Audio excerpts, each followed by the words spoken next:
I was born in 1940 in Halliburton, the daughter of a clergyman who worked at a number of churches in the Madawaska Valley. My mother was a nurse, and we had a pretty happy childhood.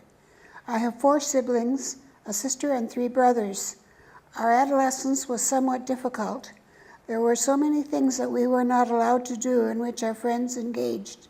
While I was growing up, I was pretty normal. I was the valedictorian of my high school graduating class. I was married in 1958 and have 2 sons.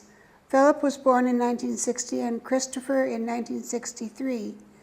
They are my pride and joy and made all the difference for me. In 1965, I had my first psychotic episode, and from then on, I have had schizophrenia. Later, I developed an anxiety disorder and depression as well. Until 1977, I functioned quite well with medication, with only a few short hospitalizations. In 1977, however, my marriage broke up and I became suddenly very ill. The next 20 years, I suffered from nonstop hallucinations and delusions. Until then, I had been able to work and had studied both law and social work, but my career was cut short due to mental illness. In the 1980s, I went back and forth between group homes and long-term hospitalizations.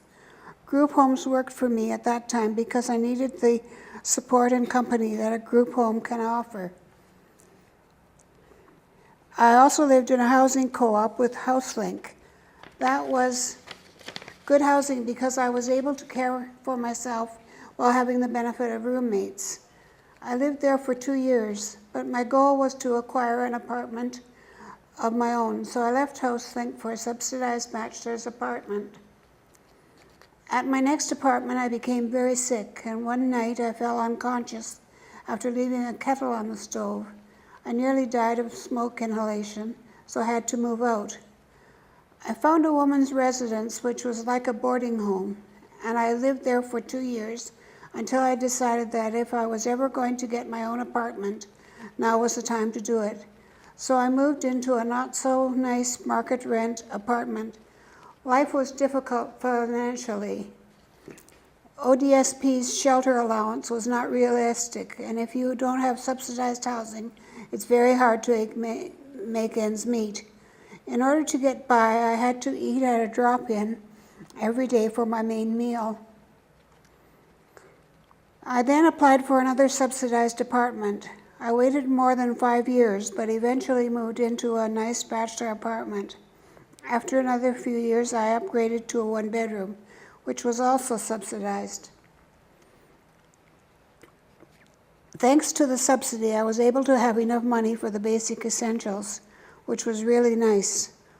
Unfortunately, I had to leave that apartment because of a terrible infestation of bed bugs that the housing company never dealt with.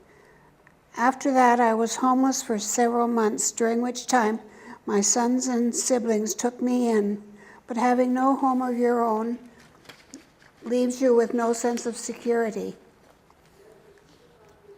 In 1999, I was prescribed clozapine, and it worked when other medications had not. Since then, my hallucination and delusions are not so bad, and I have learned how to live with them. Since having my own apartment, I have been feeling better and functioning better. I enjoy very much the time I spend with my family and friends. Also, I have some excellent community support workers. I keep busy with volunteer work. I sit on 5 committees and facilitate a self-help peer support group, and I am also a member of the DREAM team. As I have grown older, my needs have changed, so I applied for an apartment in a seniors building, which was subsidized. After a wait of 4 years in a nice apartment on Girard and Coxwell, I was offered the apartment I now live in. At first, I thought I would not want to live with only other seniors, but this has worked out well. I have the support of community workers that makes it possible for me to live independently.